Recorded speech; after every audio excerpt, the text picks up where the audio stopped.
ಈ SITಯ ತೀವ್ರವಾದಂತಹ ವಿಚಾರಣೆ ಮಧ್ಯದಲ್ಲಿ ಮಾಸ್ಕಮಾನ್ ಚಿನ್ನಯ್ಯನನ್ನ ಏನು ಕಸ್ಟಡಿಗೆ ತೆಗೆದುಕೊಂಡಿದ್ರು, ಈತ ತೀವ್ರವಾದಂತಹ ವಿಚಾರಣೆಯಲ್ಲಿ ಒಂದಷ್ಟು ಸ್ಫೋಟಕ ಮಾಹಿತಿಯನ್ನ ವಿಚಾರಗಳನ್ನ SIT ಅಧಿಕಾರಿಗಳ ಮುಂದೆ ಬಾಯಿ ಬಿಟ್ಟಿದ್ದಾನೆ ಅನ್ನುವಂಥ ವಿಷಯ ಗೊತ್ತಾಗ್ತಾ ಇದೆ. ಈತನನ್ನ ಉಜಿರೆಯಿಂದ ಬೆಂಗಳೂರಿಗೂ ಕರೆದುಕೊಂಡು ಬರ್ತಾರೆ. ಈತನ ಸಂಪರ್ಕದಲ್ಲಿ ಯಾರ್ಯಾರಿದ್ರು ಅವರುಗಳ ಮನೆಯಲ್ಲೂ ಕೂಡ ಸ್ಥಳ ಮಹಜರ ಪ್ರಕ್ರಿಯೆ ಆಗುತ್ತೆ ಮತ್ತು ನಾಳೆ ಆತನ ಕಸ್ಟಡಿ ಅಂತ್ಯವಾಗ್ತಾ ಇರುವಂಥದ್ದು. ಉಳಿದಂತಹ ತನಿಖೆ ಮುಂದುವರೆದಂತಹ ಭಾಗದಲ್ಲೂ ಕೂಡ ಈತನನ್ನ ಮತ್ತೆ ಕಸ್ಟಡಿಗೆ ತೆಗೆದುಕೊಳ್ಳಬೇಕು ಅನ್ನುವಂಥದ್ದು SIT ಅಧಿಕಾರಿಗಳ ಮನವಿ ಆಗ್ತಾ ಇರುವಂಥದ್ದು. ಇದರ ಮಧ್ಯದಲ್ಲಿ ಈತ ಹೇಳಿರುವಂತಹ ಸ್ಫೋಟಕ ಮಾಹಿತಿಯಲ್ಲಿ ಬಹಳಷ್ಟು ದೊಡ್ಡ ಮಟ್ಟದಲ್ಲಿ ಚರ್ಚೆ ಆಗ್ತಾ ಇರುವಂತಹ ವಿಚಾರ ಏನು ಅಂತ ಹೇಳಿದ್ರೆ, ಎಲ್ಲ ಷಡ್ಯಂತ್ರದ ಹಿಂದೆ ಓರ್ವ ಪ್ರಬಲ ಸಮುದಾಯದ ಸ್ವಾಮೀಜಿಯ ಕೈವಾಡ ಇದೆ ಅನ್ನುವಂಥ ಚರ್ಚೆ ಆಗ್ತಾ ಇದೆ. ಅಂದ್ರೆ ಇವರು ಸರ್ಕಾರದ ಮೇಲೆ ಒತ್ತಡವನ್ನ ತರೋದಕ್ಕೆ ಈ ಬುರ್ಡೆ ಗ್ಯಾಂಗ್ ಏನಿದೆಯಲ್ವಾ, ಇವರುಗಳು ಈ ಸ್ವಾಮೀಜಿ ಮುಖೇನ ಸರ್ಕಾರದ ಮೇಲೆ ಒತ್ತಡವನ್ನ ತಂದು ತಮ್ಮ ಕಾರ್ಯವನ್ನ ಮಾಡಿಸ್ಕೊಳ್ಬೇಕು ಅನ್ನುವಂಥದ್ದು ಈಗ ಚರ್ಚೆ ಆಗ್ತಾ ಇರುವಂಥ ವಿಚಾರ. ವಾಸುದೇವರಾವ್ ಕಶ್ಯಪ್ ಅವರು ಏನು ಹೇಳ್ತೀರಾ? ಈಗ ಒಂದು ನಿಮಿಷ, ಈ ಎಲ್ಲ ಇನ್ಫಾರ್ಮೇಷನ್ ಕಾಂಗ್ರೆಸ್ ವಕ್ತಾರಾಗಲಿ ಅಥವಾ ನಮ್ಮ ವಕ್ತಾರಾಗಲಿ JDS ವಕ್ತಾರಾಗಲಿ, it is only choosy. The collected information outsource ಮೀಡಿಯೋ ಮುಖಾಂತರ ಬೇರೆ ಬೇರೆ ಮುಖಾಂತರ ತೊಗೊಂಡಿದ್ದಾರೆ ಅವರು. ಅವರ ನಾಲೆಜ್ ಬಗ್ಗೆ ನಾನೇನು ಕಾಮೆಂಟ್ ಮಾಡಲ್ಲ. ಪ್ರಶ್ನೆ ಹುಟ್ಟೋದು ಏನಂದರೆ, ನಾವು ಇನ್ವೆಸ್ಟಿಗೇಷನ್ ವಕೀಲ ವೃತ್ತಿನಲ್ಲಿ ಏನು ಮಾಡ್ತೀವಿ ಇನ್ವೆಸ್ಟಿಗೇಷನಲ್ಲಿ, ಫ್ಯಾಕ್ಟ್ ನಾವು ಅಲ್ಲೇ ಒಂದು ಮಾತು ಹೇಳಿದೆ ನಿಮಗೆ, ಒಂದು ಗೆರೆ ಎಳಿಯೋಣ ಅಂತ. ಏನು ಗೆರೆ ಎಳಿಬೇಕಿಲ್ಲಿ? ಯಾಕಿದು ಈಗ ಭಾರತೀಯ ಜನತಾ ಪಾರ್ಟಿ ಎಂಟ್ರಿ ಆಗಿದ್ದು ಈಗ, ಪ್ಲೀಸ್ ಅಂಡರ್ಸ್ಟ್ಯಾಂಡ್, JDS ಎಂಟ್ರಿ ಆಗಿದ್ದು ಈಗ, ಸರಿ ಎಂಟ್ರಿ ದೊಡ್ಡ್ರೆ ಈಗ ಎಂಟ್ರಿ ಆಗಿದೆ. ಏನಂತಂದರೆ ಏನೋ ಆಗ್ತಾ ಇದೆ ನಮ್ಮ ದೇವರಿಗೆ ದೇವಸ್ಥಾನಗಳಿಗೆ, ನಮ್ಮ ಧರ್ಮಕ್ಕೆ ಏನೋ ಆಗ್ತಿದೆ ಅಂತೇಳಿ ಎಂಟ್ರಿ ಆಗ್ತಿದ್ದಾರೆ. ಹೊಸ ಒಂದು ರಾಜಕೀಯ ಪಕ್ಷಗಳು ಒಂದು ಮಾತು ಕೇಳಿದ್ರಿ, ಏನಂತ ಆಮ್ ಆದ್ಮಿ ಪಾರ್ಟಿಯವರಿಗೆ.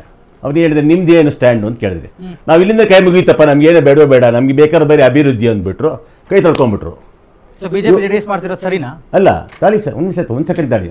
JDS ಮತ್ತು BJP ಏನು ಮಾಡ್ತು ಹೋಗಿದೆ ಸರ್. ರಾಜಕೀಯ ಪಕ್ಷಗಳಂದ್ರೆ ಅರ್ಥ ಏನು ಸರ್? ಅದು ಕಿಚನ್ ಕ್ಯಾಬಿನೆಟಾ ಅಥವಾ ಅದೇನೋ ಸುಮ್ಮನೆ ಒಂದು ಕಡೆ ಬೇಕರಿ ಅಂಗಡಿ ಇಟ್ಕೊಂಡವ್ರು ಅವರು?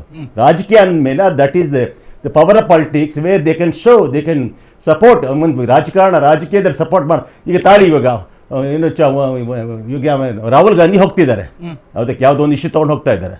ನಾವು ಅದನ್ನು ನಾವು ಕೂಡ ಹೇಳ್ಬೋದಲ್ಲ, ಅದಕ್ಕೆ ದಟ್ ಈಸ್ ಅ ಪಾಲಿಟಿಕಲ್ ವೆಂಟ್ರಾ ಅಂತ ಹೇಳ್ಬೋದಲ್ಲ.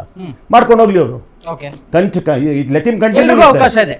ರಾಜಕಾರಣದಲ್ಲಿ ರಾಜಕೀಯ ಪಕ್ಷಗಳು ಅವರವರ ರೀತಿ ರಿವಾಜುಗಳನ್ನು ಎಕ್ಸ್ಪೋಸ್ ಮಾಡೋದ್ರಲ್ಲಿ ನಥಿಂಗ್ ರಾಂಗ್. ಪೊಲಿಟಿಕಲ್ ಪಾರ್ಟಿ ಅಲ್ವೇ ಇಲ್ಲ ಅದು. ಅದು ಚೀಫ್ ಒಂದು ಕಂಪ್ನಿ ಆಯ್ತು. ಅದು ಆಮ್ ಆದ್ಮಿ ಥರ ಒಂದು ಕಂಪ್ನಿ ಆಗ್ಬಿಡ್ತದು. ಒಂದು CEO ಆಗ್ಬಿಟ್ರು, ಒಂದು CEO ಕಂಪನಿ ಡಿಸಿಷನ್ ತೊಗೊಂಡ್ರು, ಹೊರಗಡೆ ಬಂದ್ಬಿಟ್ರು, ಹಂಗಾಗ್ಬಿಡ್ತದು. ಅವ್ರು ಹೇಳ್ಬಿಟ್ಟು ಅವ್ರ ಬಾಯೆಲ್ಲ ಬಂತಲ್ಲ, ನಾವೇನು ಮಾಡಲ್ಲ ಸ್ವಾಮಿ, ನಾವು ಇಲ್ಲಿಂದ್ರೆ ಕೈ ಮುಗಿತೀವಿ ಅಂತಂದ್ರು. ನಾನು ಕೇಳೋದು ಏನಂತಂದ್ರೆ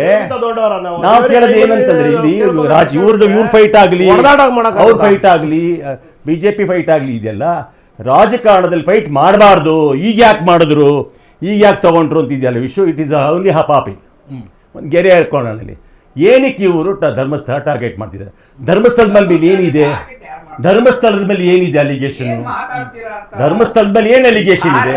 ಇವಾಗ 2800 ವರ್ಷಗಳ ಹಿಂದೆ ಸೃಷ್ಟಿಯಾಗಿರ್ತಕ್ಕಂಥ ಒಂದು ಅಭಿವೃದ್ಧಿ, ಒಂದು ಬೆಳೆದ ಧರ್ಮಸ್ಥಳ, 800 ವರ್ಷಗಳಿಂದ ಬೆಳೆದ ಧರ್ಮಸ್ಥಳ. ಕೇವಲ ಸಣ್ಣ ಪುಟ್ಟ ದೇವಸ್ಥಾನ ಆಗಿಲ್ಲ, ಅದು ಸಣ್ಣ ಪುಟ್ಟ ಧಾರ್ಮಿಕ ಕೇಂದ್ರ ಆಗಿಲ್ಲ. ಅದ್ರ ಬೇಕಾದಷ್ಟು ಅಭಿವೃದ್ಧಿಗಳು ಬೇರೆ ಬೇರೆ ಪ್ಯಾರಲ್ ಗೌರ್ಮೆಂಟ್ ಥರ ಮಾಡ್ತಾ ಇದ್ದಾರೆ. ನಿಮ್ಗೆ ಆಶ್ಚರ್ಯ ಆಗತ್ತಲ್ಲಿ, ಕಂದಾಯ ಅಧಿಕಾರಿನೇ ಇಲ್ಲ ಅಲ್ಲಿ. ಬೆಳ್ತಂಗಡಿಯವ್ರ ಅಧಿಕಾರಿ ಬರ್ತಾರೆ, ಅದಕ್ಕೆ ಎಂಟ್ರಿನೇ ಆಗಲ್ಲ. ದಯವಿಟ್ಟು ನಾನು ಕೇಳೋದು ಏನಂತ ನಿಮಗೆ, ಒಂದು ಧರ್ಮಕ್ಷೇತ್ರ ಆಯ್ತು, ಧರ್ಮಕ್ಷೇತ್ರದ ಈಗ ಬೇರೆ ಬೇರೆ ಕ್ಷೇತ್ರಗಳನ್ನ ಹೋದಾಗ ನಮ್ಗೆ ಕಣ್ಣೆ ಕಾಣುತ್ತೆ, ಇಲ್ಲಿ ಗಲೀಜಿದೆ, ಇಲ್ಲಿ ಪ್ರಾಬ್ಲಮ್ ಇದೆ, ತಿರುಪತಿ ಒಳಗೆ ಹಿಂಗೆ ಆಗ್ತಾ ಇದೆ, ಇದೇನೋ ಶಬರಿ ಹಿಂಗೆ ಆಗ್ತಿದೆ ಅಂತ ನಮ್ಗೆ ಗೊತ್ತಾಗುತ್ತದು. Accepted, that is not acceptable. ನಿಮ್ಮ ಧರ್ಮಸ್ಥಳದ ವಿರುದ್ಧ ನೀವೇನು ಮಾತಾಡ್ತಿದ್ದೀರಿ ಅದ್ರ ಮೇಲೆ ಈಗ ಇದು ಸೌಜನ್ಯ ಕೇಸ್ ಬಂದಾಗ ಕಾನೂನು ಪ್ರಕ್ರಿಯೆ ಆಯಿತು, ನ್ಯಾಯ ಸಿಗಲಿಲ್ಲ ಮಗುಗೆ, ಒಪ್ಕೊಳ್ಳೋಣ, ನ್ಯಾಯ ಸಿಗಲಿಲ್ಲ, ಅಗ್ರಿ. ನ್ಯಾಯ ಸಿಗಲಿಲ್ಲ ಅಂದಾಗ ಅದು ವೈಫಲ್ಯ, ಧರ್ಮಸ್ಥಳದ ಕ್ಷಾತ್ರದ ವೈಫಲ್ಯನ? ಅದು ಯಾರ ವೈಫಲ್ಯ? ಅದು ಜುಡಿಷರಿ, ಪೊಲೀಸ್, ಹ್ಯೂಮನ್ ರೈಟ್ಸ್, ಇವೆಲ್ಲರ ವೈಫಲ್ಯಗಳಿಂದ ಅದು ನ್ಯಾಯ ಸಿಗಲಿಲ್ಲ.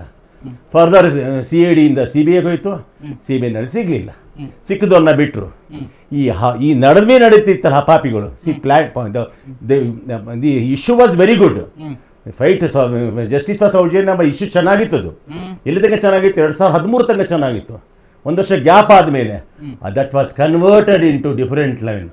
ಸೌಜನ್ಯದ ಸಮಾಧಿ ಮೇಲೆ ಬೆನ್ನಿಟ್ಕೊಂಡು ಏನ್ ಮಾಡಿದ್ರು, ಧರ್ಮಕ್ಷೇತ್ರವನ್ನ ಉರುಳಿಸ್ಬೇಕು, ಅದರದ ಒಂದು ಗೋಪುರ ಸರ್, ಉರುಳಿಸ್ಬೇಕು. ತಿರುಪತಿ ಇದೆ, ಮಂತ್ರಾಲಯ ಇದೆ, ಬೇರೆ ಬೇರೆ ಕ್ಷೇತ್ರಗಳಿದ್ದಾವೆ. ಇದರ ಹೊರತು ಈ ವೈ ಓನ್ಲಿ ಆನ್ ಧರ್ಮಸ್ಥಳ ಅನ್ನುವಂಥ ಪ್ರಶ್ನೆ ಮಾಡಿದ್ರು. ಮಿಸ್ಟೇಕನ್. ಈ ಮಟ್ಟಕ್ಕೆ ತಿರುಪತಿನಲ್ಲಿ ಕೂಡ ಹಂಗ್ ನೋಡಕ, ತಿರುಪತಿನಲ್ಲಿ ಇಲ್ಲಾದ್ರೂ ನಿಮಗೆ ಒಳಗಡೆ ಸೇರಿಸಲ್ಲ. ತಳಿ ತಳಿ ತಿರುಪ್ತಿಲಾದ್ರೂ ಕೂಡ ತಾಳಿ ಸರ್ ಒಂದ್ಸಕ್ಕೆ ಮುಗಿಸ್ಬಿಡ್ತಿದ್ದ ತಾಳಿ.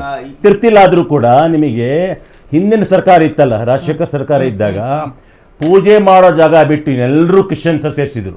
ಹೌದು, ಈ ಲಾಡು ವಿಚಾರದಲ್ಲೂ ರಾಜಕೀಯ ದೊಡ್ಡ ಆಯ್ತು. ಆಮೇಲೆ ತುಪ್ಪ ಎಲ್ಲ ಆಯ್ತು. ಈಗ ಅದನ್ನ ರಿಫೈನ್ ಮಾಡ್ತಿದ್ದಾರೆ. ನಾನು ಮಾತಾಡ್ತಾ ಇದಲ್ಲ, ನಾನು ಮಾತಾಡ್ತಾ ಇರೋದು ಧರ್ಮ ಭಂಜನ, ರಿಲಿಜಿಯಸ್ ಜಿಹಾದ್ ಇದೆಯಲ್ಲ. ಇಟ್ ಈಸ್ ನಾಟ್ ನಾವು ಏನ್ ಹೇಳ್ತಾರೆ, ನಮ್ಮ ದೇಶ ಸಂಪತ್ ಭರಿತ, ನಮ್ಮನ್ನ ಏನು ಮಾಡೋಕ್ಕಾಗಲ್ಲ ಅಂತ. ಹಾಗಾದ್ರೆ ನಡೀತಾ ಇರೋದೇನು, what's going on? So Swamiji ಕೈವಾಡ ಇರೋದು ಹೌದು ಅಂತ ಒಪ್ಕೊಳ್ತೀರಾ? ಖಂಡಿತವಾಗ್ಲು.